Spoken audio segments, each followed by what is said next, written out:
Everything's on fire from the church all the way down to the metro. Flames, RJ, are 200 feet high. It's incredible. You can't believe it here. It's a warm, cozy July evening, and nothing seems out of the ordinary in the small town of Lac-Mégantic in Quebec, Canada. While most of the town is asleep, 1 hour past midnight, it's still busy at the downtown Musi Cafe. It's one of several spots where locals and tourists gather to relax and share their stories. Lac-Mégantic is the type of small community where everyone knows everyone by name. The murmur at the bar is suddenly interrupted by the loud sound of screeching train wheels. Freight trains pass daily up and down the track just a few yards away from the cafe. However, the intensity of the sound indicates something is wrong with this train. Then, 5 locomotives rush past at a staggering speed.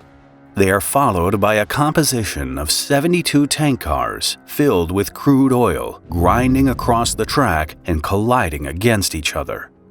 Then, suddenly, the ground shakes when a powerful blast and heat wave hit the cafe. For almost 130 years, the railway has been the town's lifeline to the rest of the world. This night, however, it brings only death and devastation. An hour before midnight on July 5, 2013, a train entered the freight station at Nantes. The composition, comprising 5 locomotives, a buffer car, a remote control car, and 72 tank cars, was 4,700 feet long. It transported 2,160,000 gallons of crude oil from Newtown, North Dakota to the Irving Oil Refinery in St. John, New Brunswick. Along its path were 2 Canadian towns, Nantes and Lac-Mégantic. Operating the train was an experienced engineer, Tom Harding. Once he arrived at the Nantes station, Harding parked the train on the main line and left it to be taken over by another operator the following day. He was the only person on the train, but followed the complete parking procedure. After applying the air brake system, he engaged handbrakes on all 5 locomotives, a buffer car, and the first car. He then went through a brake test to check if the handbrakes alone were sufficient to hold the train. In addition, Harding contacted U.S. Rail Traffic Control to report an engine malfunction and smoke coming from the lead locomotive. I only noticed when I got stopped here that she was smoking excessively, both black for a minute or so, and then she'd go white for a little bit and then go back to black again. I've been here there for, 9 minutes. The smoke has cleared. Well, I should say there's less of smoke coming out of it right now. It's still changing colors back and forth there, black and white a little bit there, but maybe if she sits here for another hour or so, she'll settle right down. Well, that's all we can do, Tom. We'll check it tomorrow and see what she comes up with. The lead locomotive was left running to maintain the pressure in the air brake system. Eventually, Harding called the local rail traffic controller, Richard Labrie. He reported that the train was secured and left for the local hotel. Harding didn't realize at that moment that the engine's problem was far more severe than he had imagined. Some time after he left, witnesses reported sparks flying out of the exhaust. It didn't take long for flames to come out.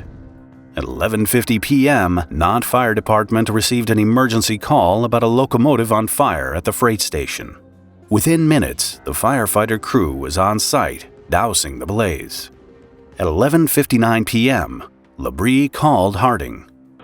It went on fire. Yeah. Oh, really? Yeah.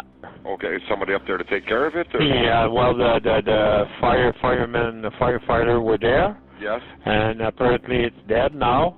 Oh, fuck. And the fire is all gone. It's extinguished. Okay. And that's all I know about it. Do I need to go up there and start up a second unit? No.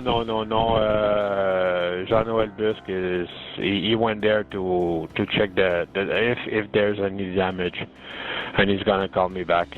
Okay, call me back, RJ. No, go to bed. At 13 minutes past 12, 2 track maintenance employees from the Montreal, Maine and Atlantic Railway arrived and took control of the train. The MMA employees informed the firefighters the train was safe and everyone left the scene. The fire was extinguished and a possible disaster was avoided. Not for long, though. By 1 a.m., As one of the firefighters was returning home, he stopped at the railway crossing not far from the Nantes freight station. He saw the very same train he was saving from a fire a couple of minutes before, passing the crossing at a high speed, with no headlights nor the horn sound. It was as if a ghost train had passed. 11 miles down the track from Nantes lays the small town of Lac-Mégantic. It was around 1:15 a.m. when the train approached, traveling more than 60 miles per hour. The train speed limit in Lac-Mégantic urban area was only 10 miles per hour because of a long and sharp curve. Running through the town at a speed 6 times greater than allowed would undoubtedly result in derailment. And that was precisely what happened. The composition of 5 locomotives and remote control car did pass the curve, but the buffer car couldn't withstand the force and derailed. It dragged along the remaining 72 tank cars filled with crude oil. The crash of derailed cars then caused a series of massive explosions, ripping through downtown Lac-Mégantic. Closest to the blast was the Musi Cafe. It was only by sheer luck that a few guests survived. The blast destroyed everything within a 1,000-yard radius. Giant orange fireballs lit up the night, rising hundreds of feet in the air. Unfortunately, the explosion was only a prelude to the disaster that would unfold over the next 2 days. Most of the derailed tanks ruptured during the collision and started leaking oil. More than 1.5 million gallons were set on fire and spread through the streets of Lac-Mégantic. The blaze consumed everything as far as the spilled oil reached. At 1:47 a.m., train operator Harding was evacuated from his hotel in Lac-Mégantic and called Richard Labrie, the traffic controller on duty. Everything's on fire from the church all the way down to the metro, from the river all the way to the railway tracks. Flames, RJ, are 200 feet high. It's incredible. You can't believe it here. The disaster caught the residents by surprise. Apocalyptic scenes saw them leave their houses, running through smoke and flames on the streets to save their lives. In agony, people jumped from the floors of their homes to avoid being burned alive. The explosion raised an all-out alarm. Around 150 firefighters were dispatched to the scene. However, it took them almost a whole day to reach the center of the fire, the derailed tanks from which oil was still leaking in torrents. At one point, a special fire retardant foam was brought in from the nearby oil refinery to help the firefighters extinguish it. They finally succeeded in the late hours of Sunday, July 7th. Hospital staff went into standby mode when the alarm went off, expecting many injuries. However, during the 2 days of the fire, only one resident came to treat his second-degree burns. The disaster left no room for injured. People either escaped the fire or were burned alive. In the end, 47 people were killed by the explosion and the blaze. Their bodies were burned beyond recognition, so the coroners had to use DNA samples to identify them. 5 bodies were never found and were assumed to have been vaporized by the explosion. Almost half of Lac-Mégantic's downtown was destroyed, while the remaining houses had to be demolished due to oil contamination. The disaster left 1,000 people homeless, while another 1,000 had to move out of their houses because of the toxic fumes. It also inflicted a long-term impact on the environment and the lives of the residents because of the 26,000 gallons of oil that leaked into the Chaudière River and nearby lake. In an instant, a quiet, picturesque town had become an inferno. In the middle of it all, Tom Harding was unaware that it was his train that caused the disaster. Is it the train that ran down? No, I had all of the police here around me because they know I work for the railway. We got a loaded train up at Nantes. It's okay. It took 1 more hour until Labrie discovered the awful truth. A local taxi dispatcher informed him that Harding's train indeed derailed and exploded. Labrie couldn't believe what he was hearing. Les engins ont probablement parti de Nantes, sont descendus, puis quand ça a rentré au centre-ville, ça tout a pété. T'es-tu sérieux, toi, là? Oui. C'est le train qui a descendu? C'est le train qui a descendu. Oh, non. Mon chauffeur il a vu passer les engins. C'est le train qui a descendu. C'est rendu juste dans le centre-ville. Ah, Il n'y a plus de centre-ville. ah non. Je te dis, le centre-ville complet, là, c'est pas... Juste que le centre-ville, là, ça s'éteint chaque barre, ça brûle, ça explose. Labrie then informed Harding that it was his train that went loose and set the town ablaze. Harding was shocked. He could have sworn everything was in order when he left it. It's your train that rolled down? No. Yes, sir. No, RJ. Yes, sir. Holy Yes, sir. That's what I got. It was confirmed at 2:30. At 2:30 that the fuel train rolled down here. Yeah. Oh, tabarnak, the tabarnak. And it was secure, RJ, when I left. Yeah. She was secure.